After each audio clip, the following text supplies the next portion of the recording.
Magandang araw sa inyong lahat. Hello! Merry Christmas po ulit sa inyong lahat mga palangga. So ngayon, pag-usapan natin politika. Dahil si Alden, yung ating idolo, ay tinanong din siya kung papasok siya bilang isang politician. Diba? Siyempre nga, yun na nga, talaga ay yung ibang mga sikat na artista, yung hindi mga sikat na mga artista, pero nakilala na sila bilang artista sila. 'Di ba pumapasok sila sa politika? Pero lalo na yung sikat na mga artista. Pagka laos na sila bilang artista nila, wala, tapos na yung era nila, so magpolitika sila. Lalong-lalo na sa lugar nila na sikat sila. So talagang itinanong diretso si Alden kung papasok ba siya sa politika. So, ang sagot naman ni Alden, siyempre sa ngayon, hindi pa. Dahil, sikat pa siya eh. Director, mayroon din naman silang, successful na si Alden lahat eh. Ang daming negosyo. Tapos, yan isinisingit din. Siningit na naman yung kanyang love life. Pero sabi nga niya, ibigay na lang yun sa kanya. Private na yun. Hindi na yun. Ayaw na niyang halungkatin. Ayaw niyang pag-usapan. Diba? Mga palangga? Yun. Alam mo, pag-isipan natin, no? Yung mga sarsuelistas dyan, yung mga sumusugod sa ating vlog na single-single, tapos siniship nila kahit kanino. Ayaw nga ni Alden pag-usapan yung kanyang love life sa kanya na. So meaning to say, mayroon na kasi siya eh. Bakit ko pa talaga pinipilit yung iba, di ba? Na halungkatin pa yung buhay niya na single siya. Daming pumipila? Hindi na nga. Dahil may asawa na siya. May asawa na siya. Si Maine Mendoza 2016 pa sila, secret marriage sila. Kung yang pumapasok sa atin dito sa natin, sa vlog natin, ako, nakikisaw-saw din sila. Pero alam nyo, yung mga hindi naman yan totoong Aldab Nation eh. Hindi nila sinubaybayan simulat sa poll hanggang ngayon. Hanggang siguro nakikinood lang sila, tapos yun, pagkatapos noon, wala na sila. Basta lumigaya sila yung sa kalye-serye, pero hindi sila nakatutok, hindi kagaya sa atin na syempre mga fans talaga tayong tunay. Nakatutok tayo sa dalawa kung katotohanan ba, hindi katotohanan. Pero alam nyo, ayan po ay inaamin niyang ng mga itbulaga sa mga staff dyan, lalo na yung TVJ. Pero sila din ang nagsisira, di po ba mga palangga? Sila din ang gumawa ng mga kalukuhan na pinalabas nila na hindi naging sila, na yun, sila din ang gumagawa ng kasalang AI doon kay Kong, pero wala pong katotohanan. Yung pinakauna ang ating paniwalaan, yun kasi doon nga inaamin ng side ni Mingay, side ni Alden na mag-asawa na yung dalawa. Sila, ang dami yung mga katotohanang video yan.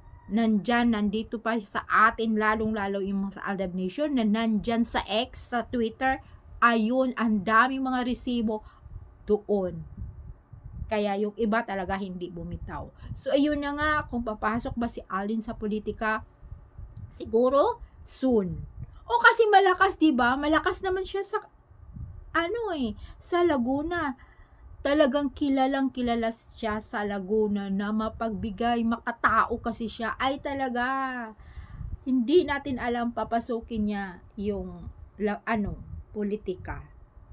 Diba mga palangga? Manalo kasi siya kasi ang dami nga niyang tinutulungan ng mga charities, diba mga palangga? Ang dami ding humihingi ng tulong sa kanya sa yung mga nasa charity. Diba? Nagdo-donate siya.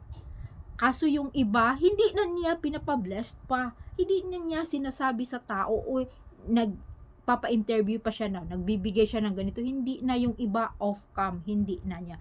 Pero alam yung mga palangga, may posibilidad din siyang mananalo at tumatakbo at hindi natin nga alam. Kasi ganun na nga di ba? Pag mahina na sa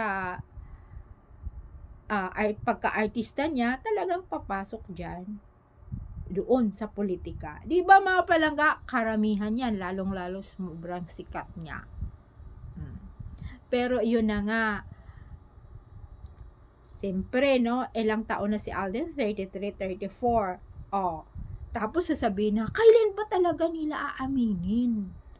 Kailan ba talaga nila aaminin? Huwag tayong mawala ng pag-asa.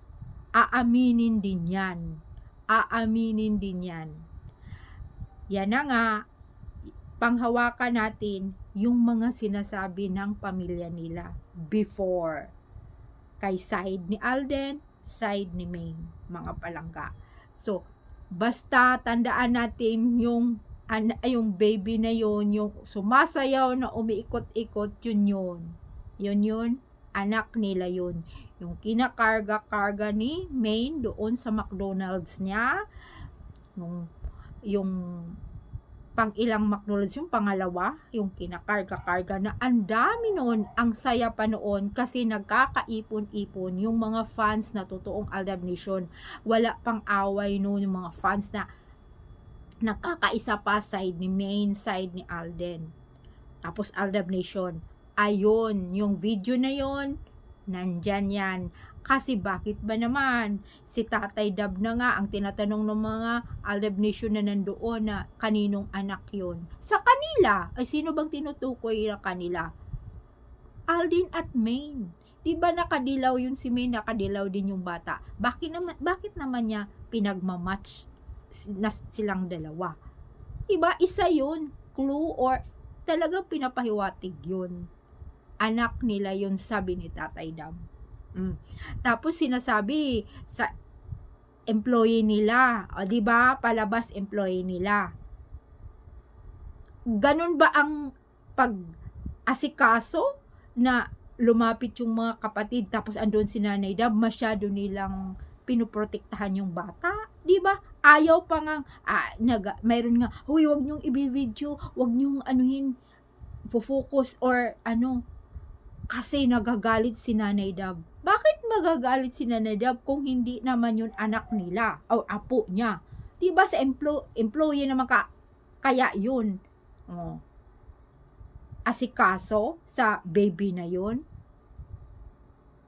Hindi yung lolo na ang umami na anak nila yun, anak nino Maine Alden. Diba? Nanggaling yun sa bibig ni Tatay Dab. Kaya abangan natin yung mga syempre, yung isi-share natin yung mga katotohanan ng mga palangga. Hindi lang naman din ako syempre nagkukwento dahil may vlog ako. Pero yung nandyan sa Twitter, ang dami doon mga katotohanan doon. Nagpo-post hanggang ngayon.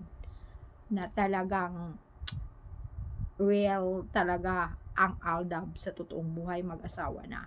Kaya tingnan natin kung tatakbo yan si Tisoy sa politika. Bye! Thank you so much. Merry Christmas!